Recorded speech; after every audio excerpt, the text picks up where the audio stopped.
কিরাত হুম একটা পাপজাতি, আন্ধ্র, পুলিন্দ, কুক্কস, আভি, শুম্ভ, জবন, ঘোষ এসব পাপজাতির নাম উল্লেখ করেছেন ছিল সুখদেব গোস্বামী পাদ।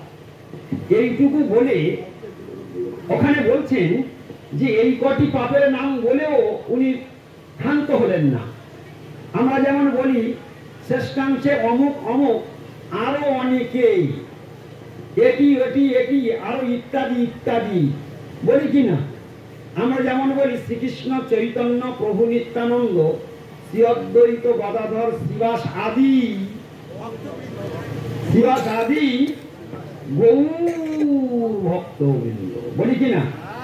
তাহলে সমস্ত ইত্যাদি আদি এগুলো আমরা ব্যবহার করি, করি কিনা। তাহলে আরো অনেকে, এইখানে এই শ্লোকের মধ্যে সুখদেব গোস্বামী পাদ বলছেন ওই পাপজাতিগুলোর নাম বলেছে, ভাগবতে উল্লেখ করেছে। কিরাত, হুম, আন্ধ্র, পুলিন্দ, কুক্কস, জবন, খস, যে অন্য চ পাপা। এইখানেই মজা, যে অন্য চ পাপা। এই পাপজাতিগুলো এছাড়াও আরো যে সমস্ত অন্তুজ পাপজাতিগুলি রয়েছে, তার মানে এখানে ক্ষান্ত নয়। তাহলে এই মানব জীবনে আমরা শাস্ত্রে শ্রবণ করেছি মানব জীবন 84 লক্ষ জনের মধ্যে কত? মাত্র 4 লক্ষ। 84 লক্ষ জনের মধ্যে মানব জীবনের কথা কত আছে? 4 লক্ষ মানব জীবনের কথা আছে। সেই 4 লক্ষ মানব জীবনের ভিতরে কত পাপজাতির নাম উঠে আসছে দেখেন। পাপজাতি মানে কি? এরা হরি ভজনে জীবনে কোনোদিন এদের মতি থাকবে না।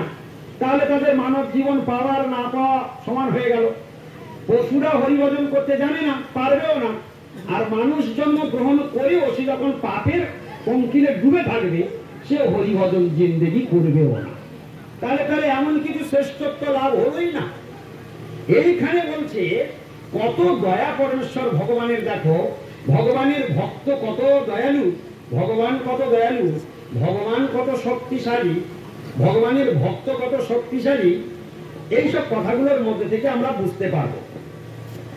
যেমন আমরা শুনেছি শাস্ত্রে গুরু বৈষ্ণব ভগবান, গুরু বৈষ্ণব ভগবান তিনের স্মরণ, তিনের স্মরণে হয় বিঘ্ন বিনাশ। এই তিনজনকে স্মরণ করলে বিঘ্ন নষ্ট হয়ে যায়, বাধা বিঘ্ন। সংসারে যত, আপনারা তো সবাই বিপদে পড়লে জ্ঞান নাই বলে সেতলা মা, বোন, বিবি, মনসাবাদী যে দেবতার ভালোবাসে তাদের কাছে ঢিল মারতে ছুটে যায়, মানসিক করতে ছুটে যায়, গুণিনের কাছে তাবিজ মন্ত্র নেওয়ার জন্য ছুটে যায়, যায় কিনা। এই সবগুলো করতে থাকে। এগুলো অজ্ঞানতার বহিঃপ্রকাশ, এগুলো অজ্ঞানতার থেকে জন্ম হয়েছে। এগুলির কোনো প্রয়োজন হয় না। গাছের গোড়ায় জল দিলে আর পাতায় পাতায় জল দিতে লাগে না। কেউ যদি কৃষ্ণ নাম করে তার সবকিছু সিদ্ধি লাভ ওখানেই হয়ে যাবে। কৃষ্ণে ভক্তি করিলে সর্বকর্ম কৃত হয়, কোন কর্ম আর বাকি থাকবে না যদি কেউ কৃষ্ণ ভক্তি লাভ করে, কৃষ্ণকে ভক্তি করে, আর কোথাও ছুটতে হবে না। হ্যাঁ, অতএব সেই কৃষ্ণ ভক্তিটাই জীবনে একমাত্র সার। যারা কৃষ্ণকে ধরেছে তাদের আর অন্য জায়গায় খুঁজে খুঁজে বেড়াতে হবে না। এইখানে পরিষ্কার কি ঘোষণা করলো যে কৃষ্ণ ভক্তি আছে যার সর্বদেব বন্ধুরা। আবার শুনলাম কি না, গুরু বৈষ্ণব ভগবান তিনের স্মরণ, তিনের স্মরণে হয় বিঘ্ন বিনাশন। বিঘ্ন বিনাশন মানে কি? হ্যাঁ, এই 6 গোসাই যবে ব্রজে করিলা বাস, রাধা কৃষ্ণ নিত্য লীলা করিলেন প্রকাশ। আনন্দে বল হরি ভজ বৃন্দাবন, শ্রী গুরু বৈষ্ণব পদে মজাইয়া। আর তার আগের কি আছে, কি লাইনটা আছে? যা হইতে বিঘ্ন নাশ, অভিষ্ট পূরণ। এই শব্দটা একটা আছে না, যাহা হইতে বিঘ্ন নাশ। এই 6 গোসাই করি চরণ বন্দন, যাহা হইতে বিঘ্ন নাশ, অভিষ্ট পূরণ। দেখুন কিরকম কথাগুলো, এক একটা পয়েন্ট আমরা তুলছি। তাহলে বাধা বিঘ্ন কাটাবার রাস্তা কি শাস্ত্রে বলা নেই? এই 6 গোসাইয়ের চরণে যদি আমরা শরণ গ্রহণ করি তাহলে বিঘ্ন নাশ হবে কি হবে না? বিঘ্ন নাশ হবে। একটু আগে শুনলাম চৈতন্য চরিতামৃতের বাণী, গুরু বৈষ্ণব ভগবান তিনের স্মরণ, তিনের স্মরণে হয় বিঘ্ন বিনাশন। শুনেছি কিনা? একটু আগে শুনেছি যেখানে তীর্থ সেখানে হরিকথা, আর যেখানে হরিকথা সেখানে তীর্থ। তাহলে যেখানে হরিকথা সেখানে তীর্থ। হরিকথা কীর্তন করে কারা? সাধুরা। সাধুরা হরি কীর্তন করছে মানে সেখানে তীর্থ হয়ে গেছে। এই জন্য আলাদা করে দূর দেশে হাঁটতে যেতে হবে না। কিন্তু সাধু সঙ্গে তো তীর্থে যাওয়া হয়, অন্য কারোর সঙ্গে তীর্থে যাওয়াটা পুরো সম্পূর্ণ নিষ্ফল প্রাপ্তি হয়ে যাবে। কেন না? তারা জড়জাগতিক কামনা বাসনা চরিতার্থ করবার জন্য তীর্থে যায় এবং তীর্থের মহিমা না জেনে তীর্থের চরণে অপরাধ করে ঘরে আসে। এর ফলে তীর্থভ্রম, তীর্থযাত্রা তাদের কাছে কেবলমাত্র পরিশ্রম আর অর্থ ব্যয় ছাড়া আর কিছু থাকে না তাদের কাছে। কিন্তু যারা সাধু সঙ্গে যাবে তাদের কোনোদিন ব্যর্থ হবে না, কারণ সাধুর কাছে আছে মানে সাধু প্রকৃত ধামের মর্মটাকে পরিস্ফুট করাবে। গৌরজন কৃপায় মিলে শ্রীধাম দর্শন, এই কয়েকটা গৌরজন কৃপায় মিলে। তাহলে ধাম দর্শন করানোর জন্য কার কৃপা লাগবে?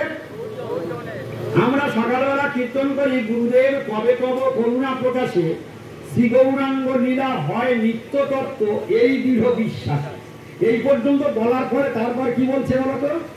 নিতাই গৌরাঙ্গ অদ্বৈত শিবাস গদাধর পঞ্চজন, কৃষ্ণ নাম রসে ভাসাবে জগৎ, ওই মহা সংকীর্তন। আচ্ছা, ওই লাইনের পরে এই লাইনের কি ট্রানজাকশন আছে? গুরুদেব কবে তব করুণা প্রকাশে, এটা বলে আছে তো, হে গুরুদেব তোমার করুণা এই অধমের প্রতি কবে প্রকাশিত হবে, কবে তুমি অধমকে কৃপা করবে, এই তো কথা। গুরুদেব কবে তব করুণা প্রকাশে। তারপরে লাইন কি বলছে? শ্রী গৌরাঙ্গ লীলা হয় নিত্য তত্ত্ব, এই দৃঢ় বিশ্বাসে। তাহলে যোগ্যতাটা কি চাইছে? যোগ্যতাটা গুরুদেবের কাছে কি চাইছে? কি কৃপা চাইছে? এখানে কি চাইছে? গুরুদেবের কাছে কৃপা চাইছে। তো কি কৃপাটা? কি কৃপা চাইছে? শ্রী গৌরাঙ্গ লীলা হয় নিত্য। কিন্তু গৌর সময় তো 500-550 বছর আগে লীলা করে তো চলে গেছে, আবার নতুন করে কি কৃপা চাওয়ার দরকার আছে? না, এই জিনিসগুলো শিক্ষা সেই গৌর লীলা আজও চলছে, মানে সেই গৌর লীলা কোনদিনের পরিচ্ছেদ নেই, এই লীলা নিত্যকাল ধরে চলছে। এই বিশ্বাসটা আমার মধ্যে দৃঢ়তর হোক। হে গুরুদেব তুমি আমার প্রতি কৃপা করো, হ্যাঁ, এই বিশ্বাসটা যেন আমার ভিতরে দৃঢ়ভাবে বসে থাকে এবং সেই লীলা এইভাবে দর্শন করবো। শ্রী গৌরাঙ্গ লীলা হয় নিত্য তত্ত্ব, এই দৃঢ় বিশ্বাসে নিতাই গৌরাঙ্গ অদ্বৈত শিবাস গদাধর পঞ্চজন, কৃষ্ণ নাম রসে ভাসাবে জগৎ, করি মহা সংকীর্তন। তারপর কি বলছে? নর্তন বিলাস মৃদঙ্গ বাদন শুনিব আপন কানে। তাহলে নিজের কানে শুনবো, কখন শুনবো, কিভাবে শুনবো? সে লীলা তো নাই, তাহলে কি করে শুনবো? বলে না, সে লীলা আজও চলছে।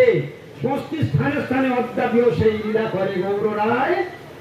কোন ভাগ্যবান, হ্যাঁ, যার ভাগ্য খুব ভালো সেই একমাত্র দর্শন করতে পারবে, দ্বিতীয় কারোর পক্ষে দর্শন করা সম্ভব নয়।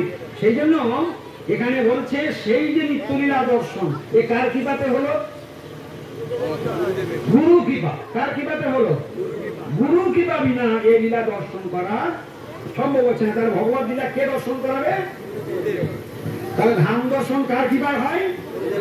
গুরু কৃপায় হয়। তাহলে তীর্থ ভ্রমণে গেলে কার সঙ্গে যাব? দেখলে তো, সেই পয়েন্টে ঘুরে আসলো। তাহলে ধাম দর্শন যিনি করান তার জন্য গুরু বৈষ্ণবের সঙ্গে যেতে হবে। ভক্তিনাথ ঠাকুর বললেন এই জন্য এই